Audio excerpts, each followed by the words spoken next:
Virat Kohli cricket का बहुत बड़ा नाम है। जितना विराट इसका उद्भव है उतना ही विराट इसका पतन। कोहली काफी लंबे समय से भारत के मध्यक्रम बल्लेबाजी के रीढ़ रहे हैं। चेज मास्टर से लेकर रन मास्टर और रन मास्टर से लेकर किंग कोहली जैसे पता नहीं किन किन नामों से उन्हें अलंकृत किया गया है। अपने प्रभावशाली खेल, व्यक्तित्व, फुर्तीले क्षेत्ररक्षण और बल्लेबाजी तकनीक की विविधता के कारण वो भारत के एक ब्रांड के रूप में स्थापित हो गए हैं। उन्होंने न सिर्फ स्वयं को एक उत्कृष्ट बल्लेबाज के रूप में स्थापित किया, बल्कि भारतीय क्रिकेट को भी नई ऊंचाइयों तक पहुंचाया। उनका कद इतना बड़ा हो गया कि उनकी बल्लेबाजी सचिन तेंदुलकर और विदेशी धरती पर भारत को मैच जिताने के मामले में उन्हें धोनी से भी ऊंचा मापा जाने लगा। क्रिकेट का यह नगीना बल्लेबाजी का एक मानद उदाहरण बन गया। नमस्कार, आप देख रहे हैं TFI, जो है भारत का सबसे बड़ा अल्टरनेट न्यूज मीडिया पोर्टल, और मैं अनिकेत तिवारी आज अपने दर्शकों को विराट कोहली के विराट पतन की गाथा बताऊंगा और समझाऊंगा कि कैसे अब वो टीम में बने रहने और उससे निकलने से महज एक शतक की दूरी पर हैं। तो चलिए आरंभ करते हैं। क्रिकेट समाज में यह प्रचलित वाक्य बन गया है कि आने वाली पीढ़ी जब भी एक उत्कृष्ट बल्लेबाजी की परिभाषा ढूंढेगी तो उसे विराट कोहली की ओर देखना पड़ेगा।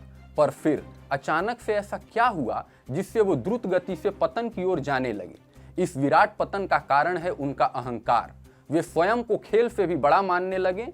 उनको मिले पद, प्रतिष्ठा के कारण उन्होंने क्रिकेट को सिर्फ कमाई का जरिया बना लिया।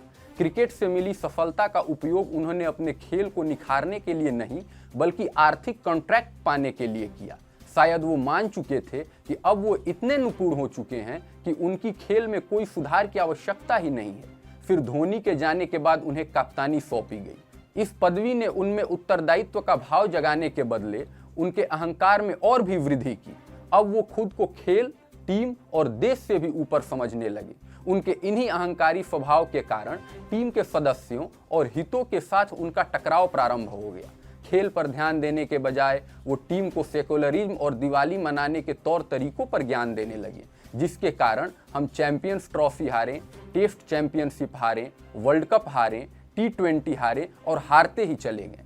अश्विन जैसे विश्व स्तरीय गेंदबाज को उन्होंने संन्यास के स्तर तक पहुंचा दिया। रोहित जैसे विश्व के सर्वश्रेष्ठ बल्लेबाज और BCCI अध्यक्ष सौरव गांगुली से भी वो भिड़ गए।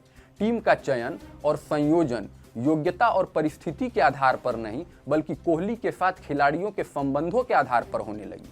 ऐसा लगा जैसे यह भारत की टीम नहीं, बल्कि कोहली का निजी दल हो। लोगों को लगा कि कोहली का ऐसा स्वभाव कप्तानी के दबाव के कारण है। अतः टीम और कोहली जैसे नगीने को बचाने के लिए उन्हें कप्तानी से हटाकर रोहित को कप्तानी सौंपनी पड़ी। पर कोहली फिर भी नहीं सुधरे।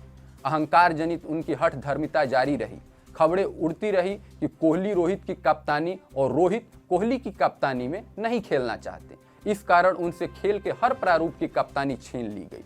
पर उनकी बल्लेबाजी अभी भी जस की तस है। अपनी स्थिरता और निरंतरता के लिए प्रख्यात कोहली अपने क्रिकेट कैरियर में सबसे खराब दौर से गुजर रहे हैं। विराट के लिए उनका कैरियर पिछले 2 सालों से चुनौतीपूर्ण रहा है। जनवरी 2020 से उनका टेस्ट क्रिकेट में बल्लेबाजी औसत मात्र 26 है। नवंबर 2019 में बांग्लादेश के खिलाफ अपना आखिरी शतक बनाने के बाद से वो अब तक 13 टेस्ट मैच खेल चुके हैं, पर उनका बल्ला बहुत दिनों से खामोश है।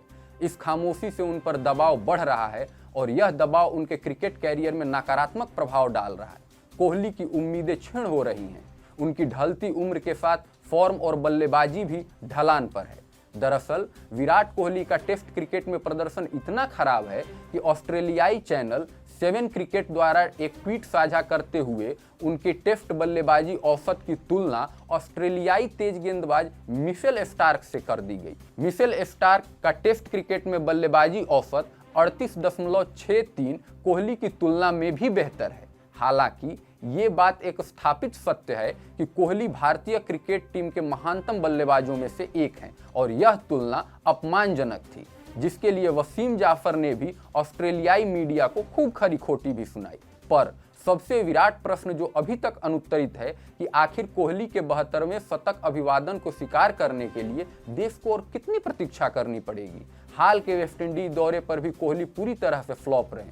3 मैचों की श्रृंखला में उन्होंने 18, 8 और 0 रन बनाए। वेस्टइंडीज के साथ हुए T20 मैच में भी वह कोई खास प्रदर्शन नहीं कर सके और मात्र 17 रन बनाकर लॉन्ग ऑफ पर कैच थमा बैठे।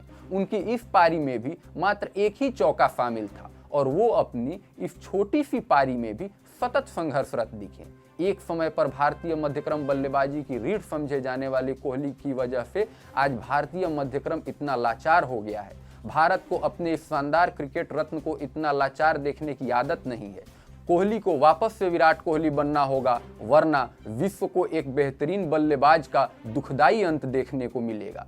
भारत कोहली को अपने गर्व गाथा में शामिल करने का स्वप्न देखता है, न कि अफसोस की कहानी में, और कोहली महज इससे एक शतक ही दूर है।